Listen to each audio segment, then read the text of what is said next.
Welcome to doctor NGR. మంచినీళ్ళు ఎక్కువ తీసుకోవడం వల్ల మన ఆరోగ్యం బాగుంటుంది. ఆరోగ్యం బాగుంటే ఆనందంగా ఉంటాం. ఆనందంగా ఉంటే అందంగా ఉంటాం.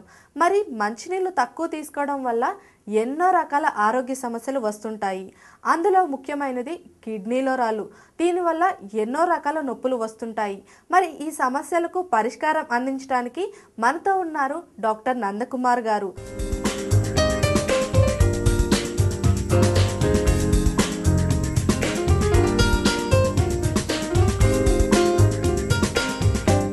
కిడ్నీ సమస్యలు, వాటి పరిష్కారాల గురించి డాక్టర్ నందకుమార్ గారిని అడిగి తెలుసుకుందాం. నా పేరు డాక్టర్ నందకుమార్ మాడేకర్ అండి. నేను ఈ హాస్పిటల్ ప్రైమ్ హాస్పిటల్లో senior consultant urologist, andrologist, kidney transplant సర్జన్గా గత 4 ఏళ్ళ నుంచి పనిచేస్తున్నాను. ఈ హాస్పిటల్ స్టార్ట్ అయిపోయినప్పటి నుంచి నేను ఇక్కడ ఇదే హాస్పిటల్లో సీనియర్ యూరాలజిస్ట్గా పనిచేస్తున్నాను. సాధారణంగా మా దగ్గర 70 నుంచి 80% వరకు కడుపులో నొప్పి ఉన్న వాళ్ళు కానీ, నడుములో నొప్పి ఉన్న వాళ్ళు కానీ పేషెంట్స్ వస్తూ ఉంటారు.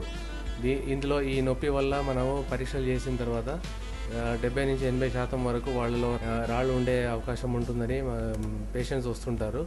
సో మిగతా 10 నుంచి 20% వరకు మా దగ్గర పేషెంట్స్ వచ్చే వాళ్ళలో అతి మూత్ర వ్యాధి వాళ్ళు, లేదా మూత్రం ఆగిపోవటం వల్ల కిడ్నీ ఫెయిలియర్ ఉన్న వాళ్ళు వస్తూ ఉంటారు. పిల్లలు సంతానం పుట్టిన వాళ్ళు కూడా ఒక 5 to 10% పేషెంట్స్ వస్తూ ఉంటారు. దీంట్లో మేము మేల్ ఫ్యాక్టర్ ఇన్ఫర్టిలిటీ అంటే మగవాళ్ళలో పిల్లలు పుట్టకపోవడం వల్ల వాళ్ళకి పరీక్షలు చేసి వాళ్లకు సంబంధించిన కరెక్ట్గా ట్రీట్మెంట్ ఇస్తాం మేము. తర్వాత ఒక 5 to 10% మాకు వచ్చే పేషెంట్స్లో కిడ్నీ ఫెయిలియర్ ఉంటుంది. డయాబెటీస్, హైపర్ టెన్షన్ బయట పెరగడం వల్ల కిడ్నీ ఫెయిలియర్ కూడా చాలా కామన్గా వస్తూ ఉంటారు పేషెంట్స్. వీళ్ళలో డయాలిసిస్ కానీ, తర్వాత కిడ్నీ ట్రాన్స్ప్లాంటేషన్ కానీ మేము చేసి వాళ్ళకి ఇంకో లైఫ్ ఇస్తాము పేషెంట్స్కి. అతిమూత్ర వ్యాధి పేషెంట్స్లో చిన్న వయసు నుంచి పెద్ద వయసు వరకు వస్తూ ఉంటారు. అప్పుడప్పుడు ఏంటంటే పెద్దవాళ్లలో ప్రాస్టేట్ ప్రాస్టేట్ గ్రంథి అని పెరగటం వల్ల అతిమూత్ర వ్యాధి వస్తుంది. దానికి మందులు అయినా కానీ, లేదంటే ఆపరేషన్ కానీ చేసి వాళ్ళలో ఈ ప్రాబ్లమ్స్ తగ్గిస్తాము. మ్యాక్సిమం అంటే స్టోన్స్ వస్తారు మా దగ్గర. స్టోన్స్లో ఉన్న వాళ్ళలో లేజర్ కానీ, లేదంటే దానికి బ్లాస్టింగ్ చేయటం కానీ, కిడ్నీలో వెనక నుంచి చిన్న హోల్ వేసి ఆ రాళ్ళు తీయటం కానీ మెషిన్ ద్వారా, లేదు అని అంటే పీసీఎన్ఎల్ అంటాం దానికి, లేదంటే యూరిట్రోస్కోపీ అంటే యూరిన్ ప్యాసేజ్ ద్వారానే మెషిన్ ద్వారా స్టోన్ లేజర్ పెట్టి బ్లాస్ట్ చేయటము. తర్వాత కిడ్నీలో ఉన్న స్టోన్స్ కూడా ఇవాళ రేపు ఫ్లెక్సిబుల్ యూరిట్రోస్కోప్ అంటే కింద నుంచి కిడ్నీలో వెళ్ళిపోయి లేజర్ పెట్టి ఆ స్టోన్స్ మొత్తం కంప్లీట్గా బ్లాస్టింగ్ చేసి క్లియర్ చేసే సౌకర్యాలన్నీ మన దగ్గర ఉన్నాయి. అవి రెగ్యులర్గా మేము చేస్తూ ఉంటాము. స్టోన్స్ ఎందుకు వస్తాయంటే మామూలుగా అయితే వాటర్ తక్కువ తాగడం వల్ల, లేదంటే మన దేశంలో ఎండలు ఎక్కువ ఉండడం వల్ల చెమటలు ఎక్కువ వచ్చి రాళ్ళు వస్తూ ఉంటాయి. ప్లస్ డయటరీ హ్యాబిట్స్ కూడా, అంటే తినే వస్తువులు నాన్ వెజిటేరియన్ కానీ, టొమాటో కానీ, పాలకూర కానీ అట్లాంటివి ఎక్కువ తీసుకున్నప్పుడు కూడా వాటర్ తక్కువ తాగడం వల్ల కూడా స్టోన్స్ వచ్చే అవకాశం ఉంటుంది. సో ఇందులో మనము వాళ్ళకి కౌన్సిల్ చేస్తాం పేషెంట్స్కి. ఆపరేషన్ చేసి రాళ్ళు తీసి డయటరీ అడ్వైజ్ ఇస్తాం, ఏమేమి తినాలా తినకూడదనే పదార్థాలు అని చెప్తూ ఉంటాం. 21 year old ఫీమేల్ పేషెంట్ కుడివైపు నొప్పితో వచ్చిందండి. స్కానింగ్ చేయిస్తే కిడ్నీలో రాయి ఉన్నట్టుగా ఏర్పడింది. సో ఈ ఎక్స్రేలు తీయించాము స్పెషల్గా. దీన్ని IVU ఎక్స్రేస్ అంటాము. అంటే నరంలో మందు ఎక్కించి 3-4 ఎక్స్రేలు తీస్తారు. ఇందులో మూత్రపిండాలు ఎలా పనిచేస్తున్నాయి, స్టోన్ ఎక్కడ ఉంది, వాపు ఎక్కడ ఉంది అనేది మనకు తెలుస్తూ ఉంటుంది. సో ఇప్పుడు మీరు చూస్తే ఇది ప్లెయిన్ ఎక్స్రే, మందు ఇచ్చే ముందు ఎక్స్రే తీశారు. ఇందులో మీకు ఒక రాయి కనిపిస్తుంది. ఇక్కడ ఒక తెల్ల మరక ఏర్పడుతూ ఉంది. సో ఇది రాయి, కిడ్నీలో ఉన్న రాయి. సో ఇది మందు ఎక్కించిన తర్వాత బయటగా కనిపించేది అంత మందు జారుతూ ఉంది కిడ్నీ ద్వారా. సో మందు క్లియర్ అయిపోయిన తర్వాత కూడా ఈ రాయి కనిపిస్తూ ఉంది. సో ఈ రాయిని మనము 3 పద్ధతులుగా బ్లాస్టింగ్ చేయొచ్చు. ఒకటి ఏంటంటే వెనుక నుంచి హోల్ వేసి ఆ రాయిని బ్లాస్టింగ్ చేసి ముక్కలు తీయవచ్చు. లేదంటే కింద నుంచి ఒక తీగ లాంటిది స్టెంట్ పెట్టి మెషిన్ ద్వారా, ESWL అంటాం, మెషిన్ ద్వారా దాన్ని బ్లాస్టింగ్ చేసి క్లియర్ చేయవచ్చు. లేదంటే ఫ్లెక్సిబుల్ యూరిట్రోస్కోప్ కింద నుంచి వెళ్ళి మెషిన్ అది లేజర్ ద్వారా దాన్ని బ్లాస్టింగ్ చేయవచ్చు. లాస్ట్ ఆప్షన్ అంటే ఓపెన్ ఆపరేషన్, అంటే అన్ని విధాలుగా మిగతా అన్ని ఫెయిల్ అయిన తర్వాత దాన్ని ఓపెన్ చేసి తీసేయాల్సిన అవసరం కూడా రావచ్చు. కాకపోతే అది ఒక 1 to 2% ఛాన్స్ ఉంటుంది, మిగతా అన్ని ఎండోస్కోపీ ద్వారానే అయిపోతుంది. డాక్టర్ ఎన్జీఆర్ ప్రేక్షకులకి నమస్కారం. నేను డాక్టర్ సుఫియా ఖాదన్ మాట్లాడుతున్నాను. డీటాక్సిఫికేషన్ గురించి ఈరోజు మాట్లాడతానండి. ఇప్పుడు వీటిల్లో డీటాక్సిఫికేషన్ ద్వారా మూత్రపిండాల వ్యాధుల్లో వచ్చేటువంటి వ్యాధుల్లో మనం ఎట్లాంటి ట్రీట్మెంట్స్ ఉంటాయి, ఎట్లా వాటిని మనం తీసుకోవాలని చెప్తాను. యూజువల్గా మూత్రపిండాల్లో కిడ్నీలో స్టోన్స్ రావడం కానీ, లేదా క్రియాటిన్ లెవెల్స్ పెరిగిపోయి కిడ్నీ ఫెయిల్యూర్ అవ్వడం కానీ, లేదా పేషెంట్స్ డయాలసిస్ మీద వెళ్ళడం, ఇట్లాంటివి మనం చూస్తూ ఉంటాము. సో ఇప్పుడు కిడ్నీ స్టోన్స్ రావడానికి మెయిన్ రీజన్ ఒకటి డైట్, ఇంప్రాపర్ డైట్ అనేది ఒకటి మెయిన్ రీజన్. సో మనం తీసుకునే ఆహారంలో ఉండేటువంటి చేంజెస్ వల్లనే అది స్టోన్స్ అనేవి ఫామ్ అవడం జరుగుతుంది. సో అది ఒక రీజన్ అయితే, బాడీలోంచి ఎలిమినేట్ చేయలేకపోవడం, కిడ్నీలు సరిగ్గా ఆ టాక్సిన్స్ని ఎలిమినేట్ చేయలేకపోవడం వల్ల కూడా స్టోన్స్ అనేవి ఫామ్ అవడానికి ఛాన్స్ ఉంటుంది. సో ఈ బాడీలో టాక్సిన్స్ అక్యుములేట్ అవుతున్నప్పుడు ఏమవుతుందంటే ఒక ఓవర్లోడ్ అవుతాయి అన్నమాట. ఒక లెవెల్ దాటింది అంటే నార్మల్గా మన బాడీ చాలా మటుకు టాక్సిన్స్ని తీసేస్తూ ఉంటుంది యూరిన్ ద్వారా. అయితే కొంత ఓవర్లోడ్ అయినప్పుడు ఏంటంటే ఈవెన్ కిడ్నీ మీద కూడా ప్రెషర్ ఎక్కువ పడి అన్ని టాక్సిన్స్ని బయటికి తీయలేదన్నమాట. సో అవి అక్కడే అక్యూములేట్ అవ్వడం వల్ల కిడ్నీ స్టోన్స్ ఫామ్ అవ్వడం అనేది జరుగుతూ ఉంటుంది. సో ఆ విధంగా కిడ్నీ స్టోన్స్ కూడా మనం రాకుండా ప్రివెంట్ చేయవచ్చు అనమాట ఈ ట్రీట్మెంట్స్ ద్వారా, డీటాక్సిఫికేషన్ చేయడం ద్వారా. జనరల్గానే డీటాక్సిఫికేషన్ ద్వారా కిడ్నీ ఫంక్షన్ అనేది ఇంప్రూవ్ అవుతుంది. సెకండ్ ఏంటంటే ఇంకా కిడ్నీ ఫెయిల్యూర్ అవ్వడము, క్రియాటినిన్ లెవెల్స్ పెరిగిపోవడము. యూజువల్గా డయాబెటిక్ పేషెంట్స్లో మనం చూస్తూ ఉంటాము క్రియాటినిన్ లెవెల్స్ పెరిగిపోయి కిడ్నీ ఫంక్షన్ అనేది జనరల్గా తగ్గిపోవడం అనేది మనం చూస్తూ ఉంటాము. సో ముఖ్యంగా ఎందుకు జరుగుతుంది అంటే అక్కడ బ్లడ్ సర్క్యులేషన్ అనేది సరిగ్గా లేకపోవడం, కిడ్నీలో రీనల్ ఆర్టరీ అని ఉంటుంది. సో అక్కడ బ్లడ్ సర్క్యులేషన్ అంటే కన్స్ట్రిక్ట్ అయిపోవడం, అంటే రీనల్ వెజల్స్ అనేవి చిన్నగా అయిపోయి సరిగ్గా సర్క్యులేషన్, రక్త ప్రసరణ సరిగ్గా లేక ఆటోమేటిక్గా కిడ్నీ ఫంక్షన్, ఫిల్టరేషన్ రేట్ కూడా అక్కడ తగ్గిపోవడం అనేది జరుగుతూ ఉంటుంది. సో దీంట్లో ఏమవుతుందంటే ఈ డిటాక్సిఫికేషన్ వల్ల ఒక్క బాడీలో టాక్సిన్స్ని తీయడమే కాకుండా, ముఖ్యంగా ఓజోన్ థెరపీ తీసుకుంటే ఇది ఒక బాడీలో టాక్సిన్స్ తీయడమే కాకుండా బాడీలో ఉన్నటువంటి బ్లడ్ సర్క్యులేషన్, రక్త ప్రసరణ కూడా ఇంప్రూవ్ చేస్తుంది అనమాట. సో జనరల్గా ఈ బ్లడ్ వెసల్స్ అనేవి డైలేట్ అయ్యేటట్టు చేస్తుంది. అంటే రక్తనాళాలు అనేవి డైలేట్ అవ్వడం వల్ల ఆటోమేటిక్గా రక్త ప్రసరణ పెరగడం జరుగుతుంది అనమాట. సో ఈ ఓజోన్కున్న ప్రాపర్టీ ఏంటంటే అది రక్తనాళాలను కూడా డైలేట్ చేసి రక్త ప్రసరణ కూడా పెరిగేటట్టు చేస్తుంది. సో ఆటోమేటిక్గా అక్కడ ఇన్ఫెక్షన్లు కూడా ఇది స్ట్రాంగ్ యాంటీబ్యాక్టీరియలా కూడా పనిచేస్తుంది. సో అక్కడ ఇన్ఫెక్షన్స్ని తీసి, బాడీలో టాక్సిన్స్ని తీసి బ్లడ్ సర్క్యులేషన్ సరిగ్గా అయ్యేటట్టు చేస్తుంది. కాబట్టి ఓజోన్ థెరపీ అనేది కిడ్నీ ఫంక్షన్ ఇంప్రూవ్ చేయడానికి చాలా హెల్ప్ఫుల్ అనమాట. సో ఈ విధంగా కిడ్నీ ఫంక్షన్ ఒకసారి ఇంప్రూవ్ అయింది అంటే మేజర్గా ఫిల్టరేషన్ రేట్ కూడా బాగుంది, గ్లోమరులార్ ఫిల్టరేషన్ రేట్ అని చూస్తూ ఉంటాము. సో అది ఫిల్టరేషన్ రేట్ అనేది చాలా ఇంపార్టెంట్ అనమాట కిడ్నీ సరిగ్గా పనిచేస్తుండాలంటే. సో ఈ ఓజోన్ థెరపీ ద్వారా దాన్ని మనం డైరెక్ట్గా ఇంప్రూవ్ చేసి, ఈవెన్ అది కంజనిటల్ ప్రాబ్లం అయినా లేదా ఈవెన్ మేజర్ సర్జరీ అనేది అవసరం లేకుండా, ఈవెన్ కొంతమంది పేషెంట్స్ డయాలసిస్కి వెళ్ళే పేషెంట్స్ ఉంటారు. సో వాళ్ళలో కూడా మనం ఈ ఓజోన్ థెరపీ ఇవ్వడం ద్వారా ఫ్రీక్వెన్సీ ఆఫ్ డయాలసిస్ కూడా మనం తగ్గించవచ్చు అనమాట. డిటాక్సిఫికేషన్లో మూత్రపిండాల వ్యాధుల్లో ఎట్లా ఉపయోగపడుతుందో దాని గురించి మాట్లాడుకుందాము. ఈ మూత్రపిండాల్లో ముఖ్యంగా ఎటువంటి వ్యాధులు ఉంటాయి అంటే స్టోన్స్ ఫామ్ అవ్వడం కానీ, లేకపోతే కిడ్నీ ఫెయిల్యూర్ అవ్వడం జరుగుతుంటుంది. నెఫ్రోటిక్ సిండ్రోమ్ అని అంటాము, అంటే ఫిల్టరేషన్ సరిగ్గా లేకపోవడము, గ్లోమరులార్ ఫిల్టరేషన్ అనేది సరిగ్గా లేకపోవడము. సో ఇవి కాకుండా ఇంకా కిడ్నీ ట్రాన్స్ప్లాంట్, అల్టిమేట్గా ఇంకా టోటల్గా కిడ్నీ ఫెయిల్యూర్ అయినప్పుడు కిడ్నీ ట్రాన్స్ప్లాంట్ అనేది జరుగుతుంటుంది. అయితే ఏ కేసు అయినా కూడా సర్జికల్ లెవెల్కి వెళ్ళకముందే మనం ప్రాపర్ ట్రీట్మెంట్ అనేది తీసుకోవాలన్నమాట. ఈ డీటాక్సిఫికేషన్ పద్ధతి ద్వారా ముఖ్యంగా స్టోన్స్ కూడా రాకుండా మనం ప్రివెంట్ చేయొచ్చు. యూజువల్గా స్టోన్స్ రావడానికి మెయిన్ రీజన్ ఏంటి అంటే టాక్సిన్స్ అనేవి ఓవర్లోడ్ అయినప్పుడు బాడీలో ఈ కిడ్నీ సరిగ్గా ఎలిమినేట్ చేయలేదన్నమాట అన్ని టాక్సిన్స్ని కూడా.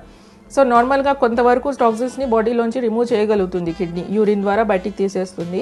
బట్ అది ఓవర్లోడ్ అవుతుంది. బాడీలో ఓవర్లోడ్ అయినప్పుడు కొన్ని టాక్సిన్స్ అక్కడే అక్యుములేట్ అయిపోవడం వల్ల స్టోన్స్ అనేవి ఫామ్ అవడానికి ఎక్కువ ఛాన్స్ ఉంటుంది అనమాట.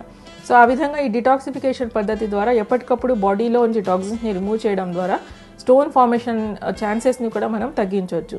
సెకండ్ ఏంటంటే ఈ కిడ్నీ ఫెయిల్యూర్స్ రావడానికి మెయిన్ రీజన్ ఇప్పుడు డయాబెటిక్ పేషెంట్స్లో చూస్తుంటాము రీనల్ హైపర్ టెన్షన్ అని ఒకటి చూస్తుంటాము. అంటే కిడ్నీలో ఫంక్షన్ ప్రాపర్గా లేకపోవడం వల్ల బీపీ రావడం అనేది. సో దానికి ముఖ్య రీజన్ ఏంటంటే కిడ్నీలో ఉండేటువంటి కిడ్నీకి సప్లై చేసే రక్త ప్రసరణ మార్గంలో కన్స్ట్రిక్షన్ అవడం వల్ల, అంటే బ్లడ్ వెసల్ అక్కడ రక్తనాళము కన్స్ట్రిక్ట్ అయిపోవడం వల్ల సరిగ్గా రక్త ప్రసరణ జరగకుండా బీపీ పెరగడం అనేది రీనల్ హైపర్ టెన్షన్ అంటాం అనమాట. బీపీ పెరగడం అనేది చూస్తుంటాము. సో దాన్ని తగ్గించుకోవడానికి ఈ ఓజోన్ థెరపీ అనేది ముఖ్యంగా బాగా పనిచేస్తుంది. సో వీటిలో ఓజోన్ థెరపీ ఏం చేస్తుందంటే మీకు డైరెక్ట్గా ఆ రక్తనాళాల యొక్క వెజల్ వాల్ మీద పనిచేసి వాటిని డైలేట్ చేసి రక్త ప్రసరణ పెరిగేటట్టు చేస్తుంది. ఆటోమేటిక్గా మీకు రీనల్ ఫంక్షన్ ఇంప్రూవ్ అవడమే కాకుండా జనరల్ బీపీ కూడా మీకు రీనల్ హైపర్ టెన్షన్ కూడా బీపీ కూడా తగ్గుతుందన్నమాట దీంతో. సో సెకండ్ ఏంటంటే ఇంకా క్రియాటినిన్ లెవెల్స్ డయాబెటిక్ పేషెంట్స్లో కూడా మనం చూస్తుంటాము. క్రియాటినిన్ పెరిగిపోవడము, కిడ్నీ ఫెయిల్యూర్ అవ్వడం, డయాలిసిస్లోకి వెళ్ళడం అనేది చూస్తుంటాం. సో దానికి కూడా మెయిన్ రీజన్ ఏంటంటే డయాబెటిక్ పేషెంట్స్లో ఒక కాంప్లికేషన్ అనమాట ఈ కిడ్నీ ఫెయిల్ అవ్వడం అనేది. సో వాటిలో మెయిన్ రీజన్ ఏంటంటే ప్రతి డయాబెటిక్ పేషెంట్లో కూడా రక్తనాళాలు చిన్నగా అయిపోతుంటాయి, కన్స్ట్రిక్ట్ అయిపోతూ ఉంటాయి అన్నమాట. సో కన్స్ట్రిక్ట్ అయిపోయి ఆటోమేటిక్గా వాళ్ళలో బ్లడ్ సర్క్యులేషన్ అనేది రక్త ప్రసరణ అనేది తగ్గిపోతూ ఉంటుంది. సో అలాగే కిడ్నీలో కూడా అదే సేమ్ జరుగుతుంది అనమాట డయాబెటిక్ పేషెంట్స్లో. సో మన థెరపీస్ ద్వారా ఆ రక్త ప్రసరణ పెంచగలిగి మనం ఆటోమేటిక్గా కిడ్నీ ఫెయిల్ అవ్వకుండా మనం స్టాప్ చేయొచ్చు అక్కడ. సో మేజర్ కాంప్లికేషన్స్ ఆఫ్ డయాబెటీస్ని ఈ థెరపీల ద్వారా మనం ప్రివెంట్ చేయొచ్చు. కానీ ఒక పేషెంట్ ఆల్రెడీ డయాలిసిస్ మీదే ఉన్నప్పుడు వాళ్ళకి క్రియాటినిన్ లెవెల్స్ ఆల్రెడీ ఎక్కువ ఉన్నాయి. సో వాళ్ళల్లో ఏం చేస్తామంటే ఈ ఓజోన్ థెరపీ ద్వారా క్రియాటినిన్ లెవెల్స్ కొంతవరకు మనం తగ్గించవచ్చు అనమాట. అంటే కొంతవరకు ఫంక్షన్ని మనం ఇంప్రూవ్ చేయొచ్చు. టోటల్గా రివర్స్ చేయడం అనేది ఒక ఆల్రెడీ డ్యామేజ్ అయిపోయిన పార్ట్ని టోటల్గా రివర్స్ చేయడం అనేది పాసిబుల్ కాదు. కానీ కొంతవరకు ఇప్పుడు డయాలసిస్ వారానికి 2 సార్లు తీసుకుంటున్న పేషెంట్ వారానికి ఒక్కసారే తీసుకోవచ్చు అనమాట ఈ థెరపీ తీసుకున్న తర్వాత. ఈ విధంగా ఈ మూత్రపిండాల వ్యాధుల్లో కూడా ఈ ట్రీట్మెంట్స్ చాలా బాగా పనిచేస్తాయి.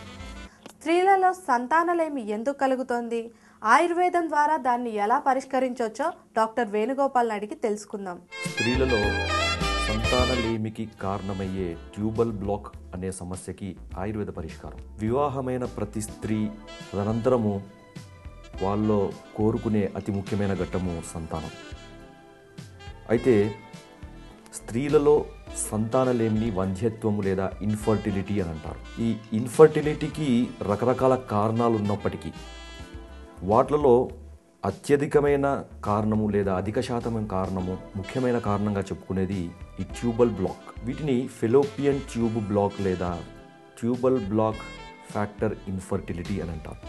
అంటే స్త్రీలలో గర్భాశయానికి 2 వైపులా సన్నటి పలుచగా ఉండే పొరలతో ఏర్పడిన గొట్టం లాంటి నిర్మాణాలని ఫెలోపియన్ ట్యూబ్స్ అంటారు. వీటి యొక్క ముఖ్యమైన పని ఏంటంటే ఈ ట్యూబ్స్ ఈ గర్భాశయం పక్క నుంచి ఇరువైపులా వచ్చి వాటి 2వ చివర ఉండే ఈ ఓవరీస్ లేదా అండాశయాల్లో తయారైన ఓవం లేదా అండాన్ని ఈ ట్యూబ్స్ ద్వారా ప్రయాణించి అవి గర్భాశయాన్ని చేరుతాయి. కొన్నిసార్లు సంభోగం వల్ల సర్విక్స్ ద్వారా వచ్చే ఈ వీర్య కణాలు అనేవి పైకి ఈదుకుంటూ గర్భాశయంలోకి చేరి ఆ గర్భాశయం నుంచి మళ్ళీ ఫెలోపియన్ ట్యూబ్లోకి చేరి ఆ ఫెలోపియన్ ట్యూబ్లో ఈ ఫర్టిలైజేషన్ అనేది జరుగుతుంది. ఆ ఫర్టిలైజేషన్ జరిగిన ఈ అండము తిరిగి గర్భాశయంలో చేరి అక్కడ ఈ ఫీటస్గా మారి అది పిండంగా ఎదుగుతుంది. ఇది మామూలుగా జరిగే విషయం. అయితే ఈ ట్యూబల్ బ్లాక్ అనే సమస్య ఉన్న వాళ్ళలో ఈ అండాశయంలో తయారైన అండము లేదా ఓం అనేది ఈ ట్యూబ్స్ గుండా ప్రయాణించడానికి వీలు లేకుండా ఆ ట్యూబ్స్ అనేవి మూసుకుపోయి తద్వారా ఆ అండము మరియు శుక్రకణము కలవకుండా నిరోధించబడే ఒక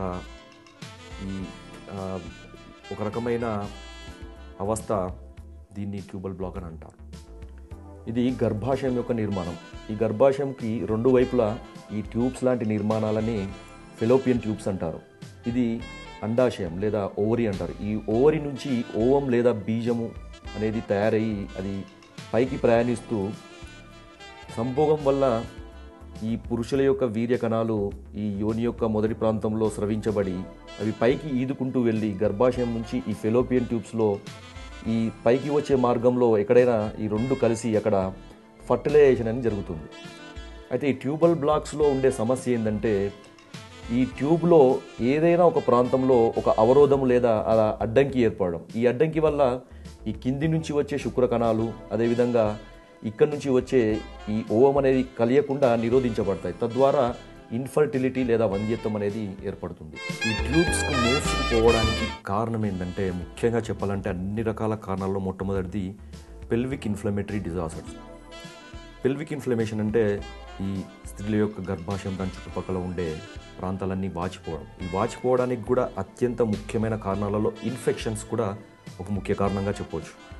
ఈ ఇన్ఫెక్షన్స్ ముఖ్యంగా స్త్రీలలో ఈ సెక్సువల్లీ ట్రాన్స్మిటెడ్ డిసీజెస్ వల్ల కానీ, లేదా యూరినరీ ట్రాక్ట్ ఇన్ఫెక్షన్స్ వల్ల కానీ, ఈ యూరినరీ ట్రాక్ట్ ఇన్ఫెక్షన్స్ కూడా ముఖ్యంగా క్లామిడియా లాంటి బ్యాక్టీరియా లాంటి పరాన్నజీవులు లేదా సూక్ష్మక్రిముల వల్ల వచ్చే ఇన్ఫెక్షన్స్ వల్ల ఇన్ఫ్లమేటరీ డిసార్డర్ ఏర్పడి, తద్వారా ఈ ఇన్ఫ్లమేషన్ తర్వాత ఆ ట్యూబ్స్ అనేవి మూసుకుపోతాయి.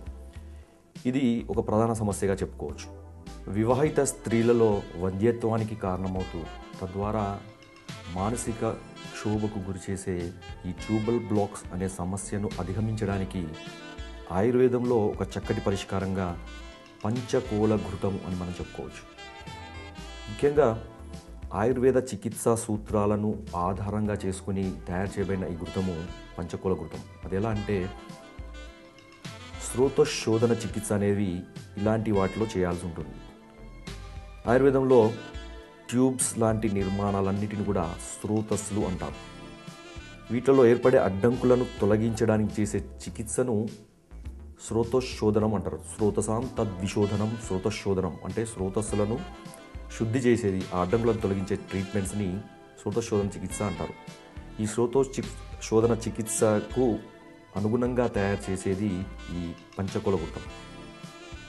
ఈ పంచకోల ఘృతము తయారు చేసుకోవడానికి కావలసిన మూలికలు మొట్టమొదటిది పిప్పళ్ళు, మోడి, చవ్యము, చిత్రమూలం, శొంఠి, యవాక్షారం. వీటన్నిటినీ విడివిడిగా 50 గ్రాముల మోతాదులో తీసుకుని వాటన్నిటినీ పొడి చేసి ఒక 1200 మిల్లీలీటర్ల మంచి శ్రేష్టమైన ఆవు నెయ్యిలో వేసి, ఆ నెయ్యికి 5 లీటర్ల ఆవు పాలను కలిపి నెయ్యి మాత్రమే మిగిలిపోయే విధంగా ఈ నెయ్యిని తయారు చేసుకుంటే దాన్ని పంచకోల ఘృతము అంటారు. దీన్ని వాడే విధానం ఎలా అంటే, 20 మిల్లీలీటర్ల ఈ పంచకోల ఘృతాన్ని ఒక అరకప్పు వేడి ఆవు పాలలో వేసుకుని ఉదయం పరగడుపున తీసుకుంటూ ఉండాలి. అదేవిధంగా రాత్రిపూట కూడా భోజనానికంటే 1 గంట ముందు తీసుకుంటూ ఉండాలి. ఈ విధంగా 2 నుంచి 6 నెలల పాటు కనుక వాడుతూ ఉంటే ఈ ట్యూబల్ బ్లాక్స్ అనేవి ఓపెన్ అయ్యి, తద్వారా ఈ అండం యొక్క ప్రయాణానికి ఎటువంటి అవరోధం లేకుండా అది స్పర్మటోజోవాతో కలిసిపోయి తద్వారా సంతానము కలిగే విధంగా ఈ పంచకోల ఘృతము మనకి చక్కగా ఉపయోగపడుతుంది. చూశారు కదండి, ఎలాంటి సమస్యలకైనా పరిష్కారం అందిస్తున్న డాక్టర్ ఎన్జీఆర్ కార్యక్రమం మరొక ఎపిసోడ్లో మళ్ళీ కలుసుకుందాం. Until then keep watching NGR.